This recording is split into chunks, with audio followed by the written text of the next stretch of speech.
Ne tɔgɔ Segu Senega. Événement in tɔgɔ Saveur d'Afrique. A bɛ daminɛ le 30 juillet ka taa laban le 1er août. Événement gastronomique de don. An kɛlen don ka welewelema bila Afrique de l'Ouest ani Afrique du Nord jamana caman ma. Minnu bɛ se tobili la u ka na u b'u ka tobili kɛcogo yira maliyɛnw na plus particulièrement Bamako pour que an ka mɔgɔw fana parce que voyage suguya ye fila ye mɔgɔ farikolo bɛ voyager mais mɔgɔ hakili fana bɛ se ka voyager donc dumuni a bɛ se ka permettre i bɛ idée sɔrɔ jamana wɛrɛw ka gastronomie na i bɛ se ka u b'a fɔ cogo min na i bɛ se ka voyager ka sɔrɔ i ma bɔ i nɔ la donc a b'i permettre i bɛ mɔgɔ tɔw ka culture dɔn. Je suis Mohamed Traoré. On m'a appelé Walaha Momo. Ce n'est pas un concert, c'est un festival. Voilà. Notre thème est Saveur d'Afrique. Voilà. Donc c'est comme une union africaine. Il y a pour cuisine quoi. Il y a Algérie, Côte d'Ivoire, Bénin. Voilà, sous-région bébé là, kana Mali là, il y a Fumagana Faranonga. Donc ça oui vraiment.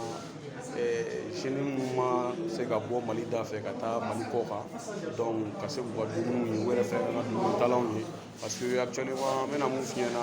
la cuisine c'est très très important. Il y a voilà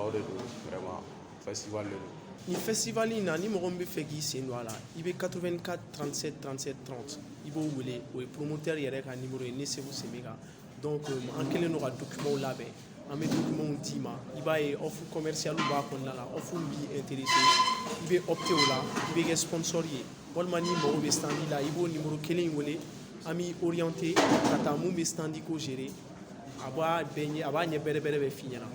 tobili sugu kelen t'a la bɛɛ bɛ na bɛɛ b'i seko ni damayira kɛ tobiliko la par exemple n'i y'a ye Niger olu bɛ tɔn dun y'a dɔn ni denmisɛnninw tɛ maakɔrɔba tɛ tɔn dun yan mais u b'a dilan cogoya sugu wɛrɛw la n'i y'a ye i b'a fɔ ko tɔn yɛrɛ tɛ jamana wɛrɛw bɛ yen tel que Maroc ne yɛrɛ taara yen an bɛ couscousi dilan yan cogo min na u n'an ka couscousi dilan cogo tɛ kelen ye bon dumuni dan tɛ plat ye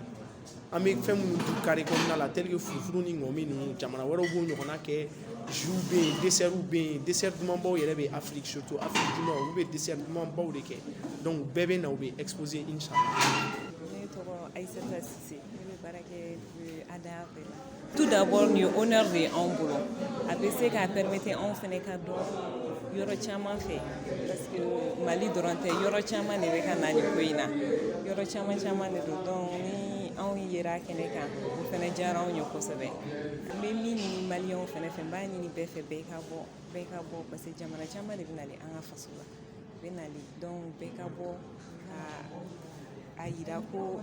an bɛ se mɔgɔ kunbɛn la accueil la donc nin b'a to an yɛrɛ ka fɛn caman ka se ka dɔn min ye dumuniko ta fanfɛla ye a b'a to an ta ka se ka dɔn bon a bɛ se ka kɛ an fana bɛ découverte caman kɛ parce que bɛɛ de bɛ na n'i ta ye bɛɛ bɛ na n'i ta ye. En festival in bɛ daminɛ le 30 ka ban le 1er août tile 3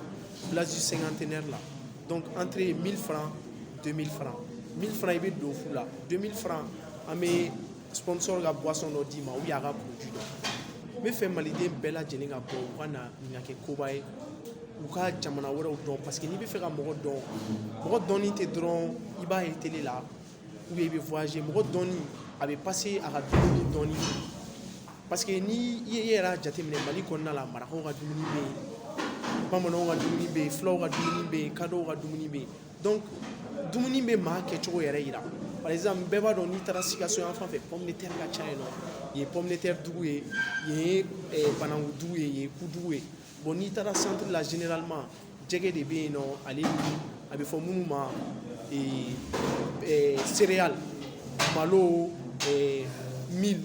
fɛn caman donc a b'a permettre i bɛ mɔgɔw tɔw faamuya quoi i b'u ka dumuni kɛcogo dɔn i b'u ka goût dɔn i b'u ka saveur dɔn et puis a b'a permettre similitude min fana bɛ ani jamana tɔw cɛ par exemple n taalen Tunisie n y'a ye k'a fɔ ko fakoyi bɛ yen a n'an ka fakoyi tɛ kelen ye kosɛbɛ mais c'est la même base c'est la même composition a bɛ se k'a to i bɛ fakoyi redécouvert i bɛ se ka taa n'a recette i fɛ yen k'a dilan. Bon, mais c'est que tu as menacé Jama Bella Telema, Peggy imposé une coin là parce que il y a mais Jamana est d'où c'est que Tani démoyate c'est que ni balote donc au boulot farador ni muso ni dio ni chokoro ni musorobo ka se ka don an ka se ka foyer n'an ka dumuniw la développer cogoya min na dumuniw bɛ dun yan u ka taa dun Faransi dumuniw bɛ dun yan u ka taa dun États-Unis Faransi dumuniw kana dun yan c'est ça o de ye an ka objectif yɛrɛ n'o ye saveur d'Afrique ye.